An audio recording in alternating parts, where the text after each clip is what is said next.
Hey Oak Hills families, Mrs. Fisher here. As you can see, I have my daughter Alex with me helping in this video. Parents, this video is for you, and this video is to teach you how to help your beginning of the year readers at home. So this is mostly for kindergarten families or beginning of the year first grade families. So starting this week in Kinder and First, we're sending home book bags on Wednesdays for parents to pick up. The book I'm going to show you first is a level A book. It's the very beginning of the year kindergarten type level book. We do not expect the kids to be able to read this book, but this is a great pattern book for kids to practice. The reason why we always send home pattern books in the beginning of the year is because kids will pick up the pattern and then start reading the book on their own. And pattern books also often have those power words that are repeated over and over again.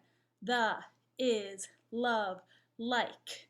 So I'm going to show you as if Alex, who's 14, I'm going to show you what it would look like with your son or daughter at home right now.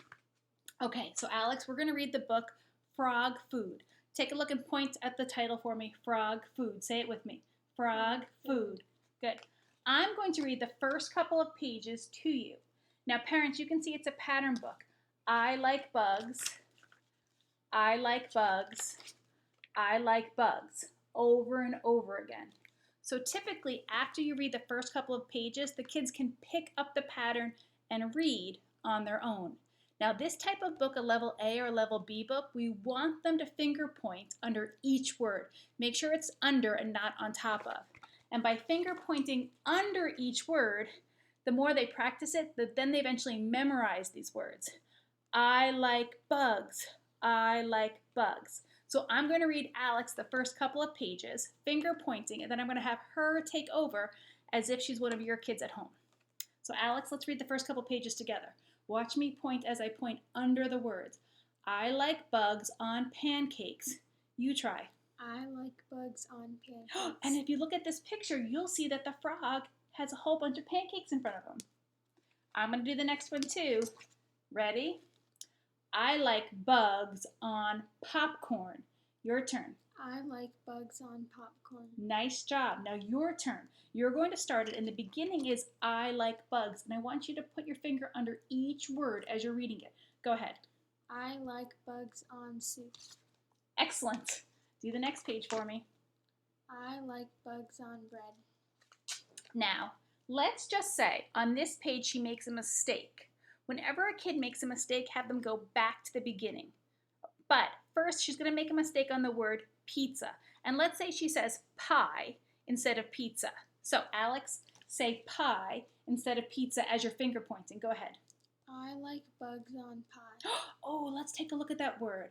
Oh, take a look at the picture to double check that that word is right. So I see in the picture that Froggy's eating something. Do you know what Froggy's eating right there? Pizza. It is a pizza. And let's double check at that last word. Let's take a look. Does pizza start with a p, p, p? It does. So that word is probably pizza. And then have her start at the very beginning and read the whole sentence correctly. Go ahead, do it. I like bugs on pizza. Excellent. Try the next page for me. I like bugs Ooh, on stop right there. salad. Let's just say that she's not finger pointing under each word, because eventually the kids know the pattern and they just start looking up here and they're like, oh, I like bugs on salad. I like bugs on cake. I like bugs. The whole point is we want their eyes on these words and we want them finger pointing so that every time they see like, I, on, they memorize it so they know that each of these words is an actual word. So that there's a bunch of letters is a word. A bunch of letters is another word. A bunch of letters is a word with spaces in between. So in a type of A or B book, very beginning book, with one sentence per page where there is a pattern, we really want them to point under the words. Okay, ready? Do one more page for me, my dear. I like bugs on salad. Excellent. And I really like how you slowed it down and put your finger underneath each word. Perfect. Now that's a level A book, an AB book. You would have them finger point. When you get to a level C book, which is more end of the year kinder, beginning of the year first, the pattern is not so easy to pick up. And the finger pointing can actually slow kids down. At this point, they're really a reader. Now, finger pointing might be needed to track the words, but by pointing under each word, it slows down their fluency level. So it makes it sound like robot reading. So it might sound like this. Mother hen laid some eggs. Crack, crack, crack, baby chicks came out. So that doesn't sound like natural reading. So at this point, when they're around a level C book, which looks like this, so there's a couple of sentences on a page, 1 or 2. There's not that easy pattern anymore. The vocabulary switches. We want to take away their finger and we want them just to read the text. Now, if they need help with tracking, I recommend they put their finger on the beginning word. Mother hen laid some eggs. Crack, crack, crack, baby chicks came out. So they're not finger pointing under each word, but they're tracking the beginning of the sentence. I hope that makes sense. But I'm going to have Alex read this and still make a mistake. So, Alex, go ahead. Mother hen laid some eggs. Crack, crack, crack, baby chickens came out. Oh, let's take a look at this word right here.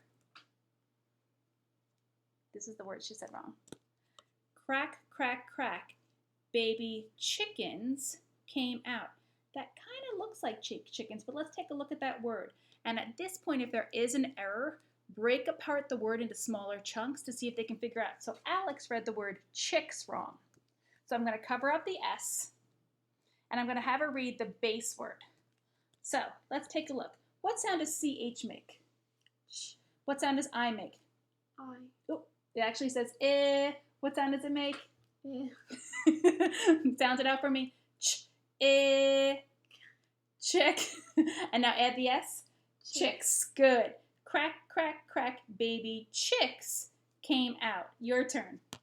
Crack, crack, crack, baby chicks came out. Excellent. So you always go back to the beginning of the sentence and have the kids read the whole thing again. All right, one more time. Mother snake laid some eggs. Crack, crack, crack, baby snakes came out. Excellent. Does that make sense to everybody? So you finish reading. When you're reading with your kiddos, if they make a mistake, fix them on that mistake, go back to the beginning of the sentence or the beginning of the page. And when they make an error, there's 2 ways to fix the error. Looking at the picture for help, seeing if it makes sense in the sentence. So, oh, let's take a look at that picture. Does that word that you say make sense? And then decoding through the word. So putting your fingers on chunks of the word or sounds of the word. So like I would cover up everything but the CH, ch. And then I uncover the I, I uncover the CH, chick, chicks. Good. Thanks so much.